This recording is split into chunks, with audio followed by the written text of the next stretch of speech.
like an engineering magazine. It's like I am doing what you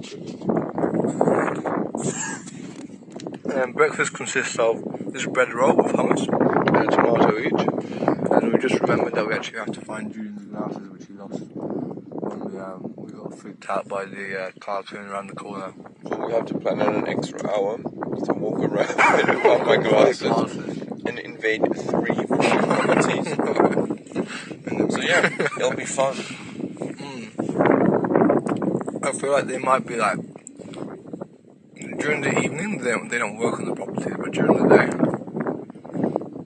there might be people there. Then we have to try and explain in Italian why your glasses are there. I don't give a shit. I'd rather get spanked by a fucking farmer. I'll pay you $250 for You need glasses, bro. You need glasses. Well, don't do that, that's too risky. That? Yeah. Like if the glass cracks, you can throw it away.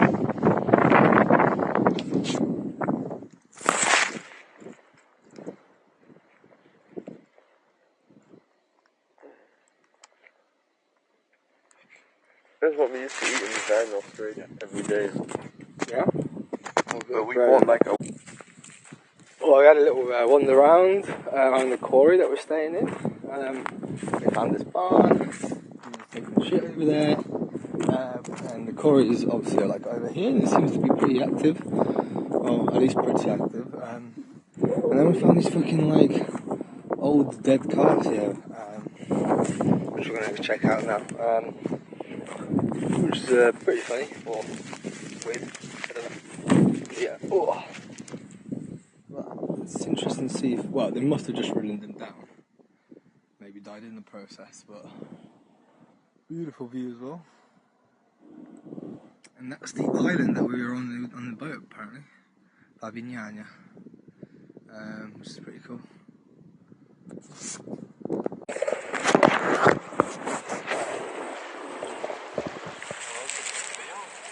Here we are at the, with a view of the stairs of the Turkish steps, same thing.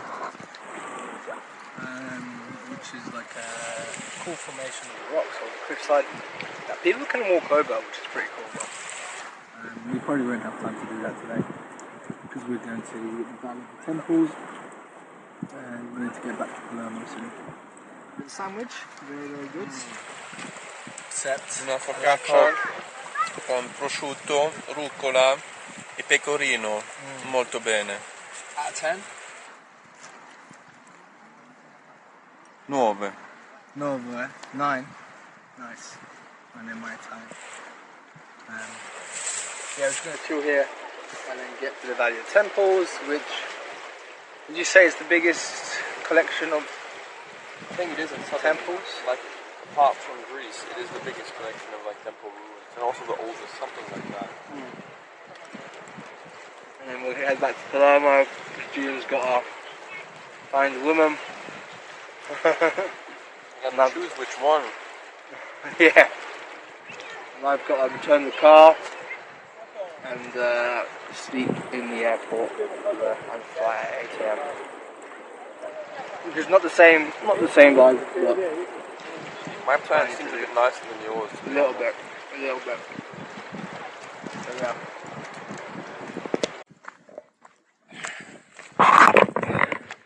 Here we are at the Valley of the Temples,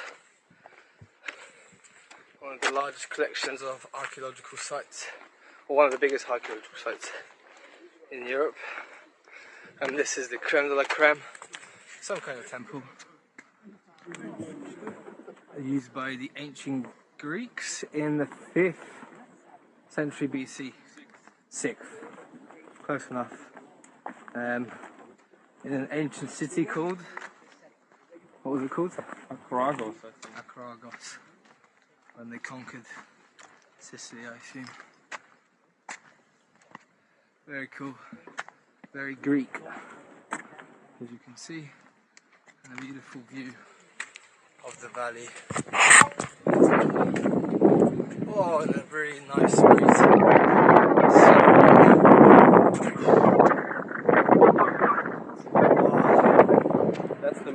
This is the best part of the 17 euros I paid. This is the most Italian view you can get. Yeah.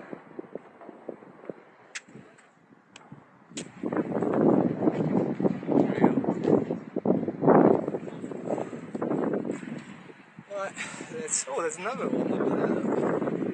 That's ages.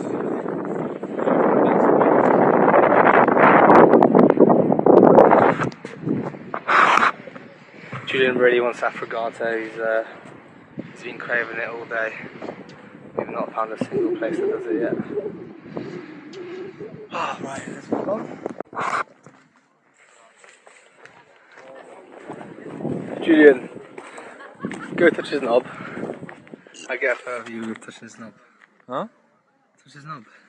His knob. Okay, why? Funny.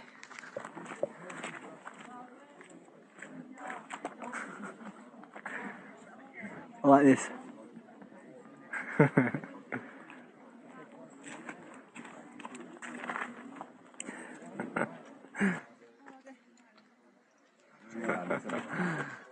Hey, it's pretty big. He's not messing around. I don't know, like proportion-wise. The proportion, yeah, proportions are of it.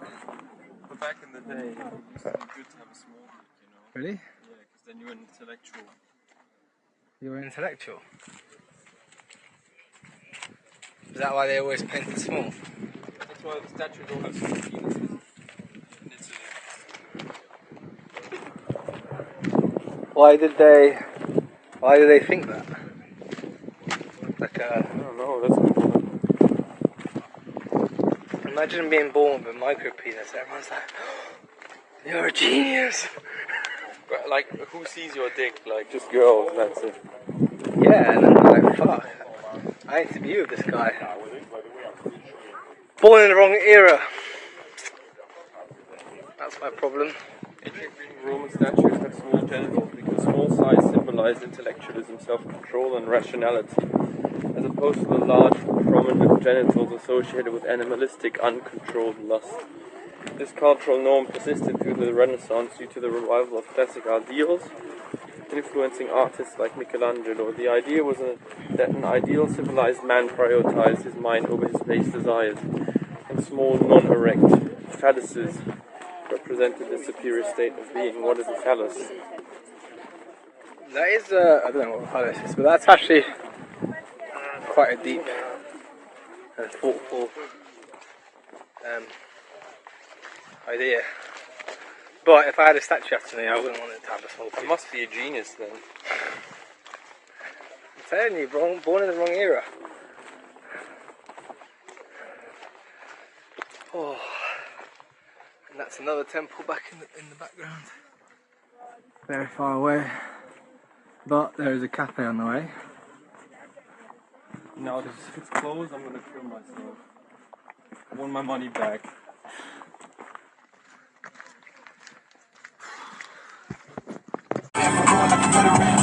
So we're nearly back in Palermo. We switched a few times so we could have both the pleasure of driving this incredible Fiat Panda and enjoy the scenic route that there is with a beautiful sky to finish off a great couple of days out on the road. Stealth camping, fucking floating. What else do we do? Beaching. Sleeping in the front of an old guy, stealing his Pepsi. Yeah. So after this, hopefully if I got enough time, I'll jump in the shower at the hostel, and then I need to drop the car off at 8 PM. Can't be asked to deal with the whole them getting probably angry or aggy about the dent that I have on the car, but it'll be what it will be, and then sleep in the airport ahead of the flight tomorrow. So that's the plan. Met this guy, Julian. What an amazing guy. Friends forever. Likewise, of course. It was really sick. Yeah, it was a great time to spend together, and we'll see each other again. Sure. At least for a ping pong duel. At least for a pin, yeah. You need a wrench still, really. 1 kilometer, turning right.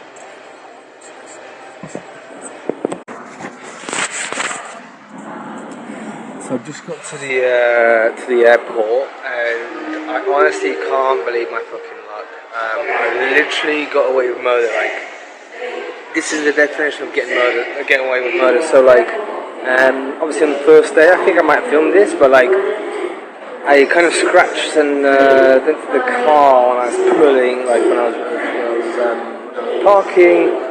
And obviously I extended my stay. I was meant to return the car at 12 today. I extended it to 8 p.m. I got there a little bit late, and I was expecting the guy to do the check and then notice it, and then we go from there really. I was kind of not too worried about the situation because I had insurance, which ChatGPT said should cover it. I was like, I'm not going to deny it, but I'm also not going to be actively pointing it out. I'm just going to let the guy do his job, which is to inspect the car. And he did, and he barely even did a check, and then just got me. He was like, "Yep, okay, that's fine. Sign this," and that was it. I was like, "What?" Like, the guy didn't even look around the car. I was like baffled. I was like, "What the fuck?" And then I got all my stuff out, and then I look at the car. And I see this thing dangling down from the bottom. I was like, fuck. Basically, what makes the situation even more surreal and worse is literally 4 minutes away from the rental place, because I was rushing to get there because I was late already. I was driving relatively fast, and down there was on this like local road, barely lit, and out of nowhere there's a fucking train track. So the road kind of like has a bump, like a big bump, and I didn't see it till the last minute. I literally get airtime, like, I wouldn't say maybe all four wheels, definitely the front two, and I fucking do that, and nearly lose control of the car. It was a fucking really bad situation. Like, I think I was very lucky that I was on my own on the road, and yeah, no one saw it, so I got out of the car and had a quick look around. Didn't see any damage at the time, but yeah, when I pulled up, returned the car, signed it and all, this guy is coming in and out of the rental shop basically. It's obviously dark, which helped my situation. I see this thing dangling down from the front of the car, which is noticeable in the light. So I'm like, fuck. And like, if he comes in and out, he might notice it. So I kind of, found the seat in position in a way that could potentially block it. And luckily, like, he went on with the rest of his day.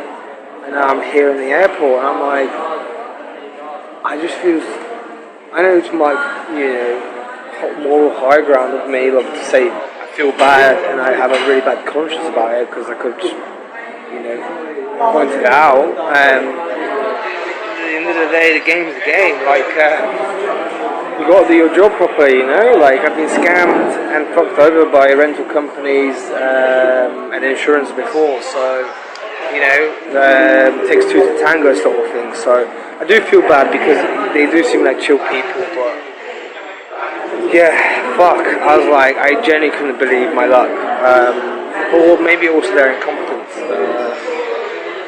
in this. So yeah, that's what's happened. I feel like this karma might come round and fucking bite me in the ass at some point. But like I say, I got fucked over previously, so I'm hoping that's me equal with the fucking, equilibrium of the world, the yin and yang. And hopefully I'll just stop thinking about it very shortly, because I genuinely feel like a massive weight on my shoulders and my heart about it. I just know tomorrow morning when they like check the car, they rent it out to someone, they'll check it against what's been marked already on the system, and they'll see that wasn't there. And I did a bit of ChatGPT because I've got the documents for the check-in and check-out, and ChatGPT says like you're basically going to be okay because of those documents. Like they didn't. It's their responsibility to report and notice damage on checkout as part of their job. They've not done that. They can still potentially go after you, but they've barely got a leg to stand on. So yeah, I'm such a bad person, such a bad human being, but we all have to be bad at some point in our lives. So that's that. I just wish it happened to worse people. We all have to have a bit in our arc at some point, and this is mine. Anyway, what's happening now is I need to find a space to sleep because I didn't flight till like 8 a.m. So my whole idea or my whole plan was to sleep in the air because I saw that you. Right, I think I've spotted a very good spot for my camp spot tonight in the airport, which is just here. So that's the gates for the security over there. There's pretty much no one in sight, just to go clean the floors, like behind this shop. There is a charging station here, but like it's not working. So I'm just going to sleep over here because it's going to be comfortable till like 6 a.m. So. Oh my days, I completely shat myself there, Jesus Christ. Obviously I was setting up camp and then showing the camp. And then the fucking police guy who was also in the toilet at the same time as me when I was cleaning my vape, comes up and like a serious move and is like, he starts speaking Italian to me, tells me to come over. And I'm like, what the fuck, have I just been like done for by Italian police literally at the fucking airport while having a dodgy vape? And I was just like, my heart was pounding so much, and then he like did it to translate, and he just said, "Did you leave your e-cigarette in the toilet?" Like trying to tell me that I just left it there rather than he wants to fucking press charges and arrest me for possession. So that was a fright. That's just a summary of just how paranoid and panicky the last kind of two days have been. Up in the mountain with people like us thinking that we're getting caught, it's just paranoia from the vape, so funny. Right, take a few deep breaths and then set up camp and then fucking sleep, hopefully. So this is the situation. Look at that spot. Bloke told me these shops don't open till 7. He's just cleaning floors around me, which is quite funny. So I was going to get up at 6 anyway, so that's actually perfect. The only thing is this is quite warm and bright in the eyes, and I don't have any. I lost my fucking eyelids, whatever they're called, eye mask. So yeah, I can put a top over the top, but I'm not sleepy yet. I really need to change the fucking SD card in this.